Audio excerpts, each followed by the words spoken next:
അതെ നമ്മളൊരു ടാക്ടിക്സ് ഒക്കെ പഠിക്കണല്ലേ. വാ ഞാൻ കൊണ്ടുവിടാം. ഇല്ല, താൻ പൊയ്ക്കോ. എന്താ സാഡ് മൂഡിലാണല്ലോ?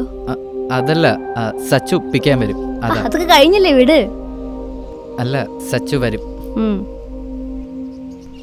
ഹലോ, എവിടെയായിരുന്നു നീ? എന്നെ ഇവിടെ കുളിപ്പിച്ചെടുത്തിട്ട് നീ ഇവിടെ മെസ്സ് ചെയ്യാൻ പോയിക്കണായിരുന്നടാ. എടാ, ഒന്ന് പിക്കാൻ വരാൻ പറ്റുമോ? പിന്നെ എല്ലാരും മുമ്പിൽ നാണം കെട്ടല്ലേ, എണ്ണങ്ങ് പോയാ മതി. അതെ, ഞാൻ ബുദ്ധിമുട്ടാണെങ്കിൽ വാ, ഞാൻ കൊണ്ടുവിടാം. വാന്ന്.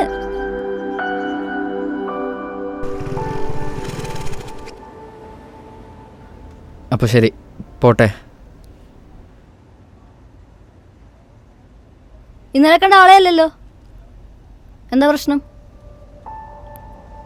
ഒന്നുമില്ല, ഇന്ന് എല്ലാവരും കൂടി കളിയാക്കിയപ്പോൾ പെട്ടെന്ന് എന്തോ പോലെ. വാട്ട് മാൻ, നിങ്ങളൊക്കെ ഫ്രണ്ട്സ് അല്ലേ? അതൊക്കെ അങ്ങനെയൊക്കെ കണ്ടാൽ പോരെ? ഞാൻ പണ്ട് ചെറുപ്പത്തിലൊക്കെ കുഴപ്പമില്ലാത്ത ഫുട്ബോൾ കളിക്കുമായിരുന്നു. 10ാം ക്ലാസ്സിൽ പഠിക്കുമ്പോഴാണ് അമ്മ മരിക്കുന്നത്. ഞാനപ്പോൾ ഗ്രൗണ്ടിൽ ഫുട്ബോൾ കളിക്കാൻ പോയേക്കുക. അമ്മയ്ക്ക് വയ്യാതിരിക്കുന്ന ടൈമായിരുന്നു. ഞാൻ അതൊന്നും മൈൻഡാക്കിയില്ല.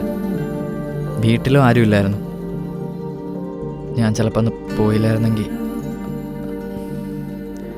അതിനുശേഷം ഞാൻ പിന്നെ എവിടെയും പോകാറൊന്നുമില്ല. ഇത് തന്നെ സച്ചു അർജുനൊക്കെ നിർബന്ധിച്ച് കൊണ്ടുവന്നത്, അല്ലാതെ എനിക്ക് താല്പര്യമൊന്നുമില്ല. കളിയാക്കലൊക്കെ എപ്പോഴും ഒരുപാട് കിട്ടും. പക്ഷെ ഇന്നിപ്പോൾ എന്തോ.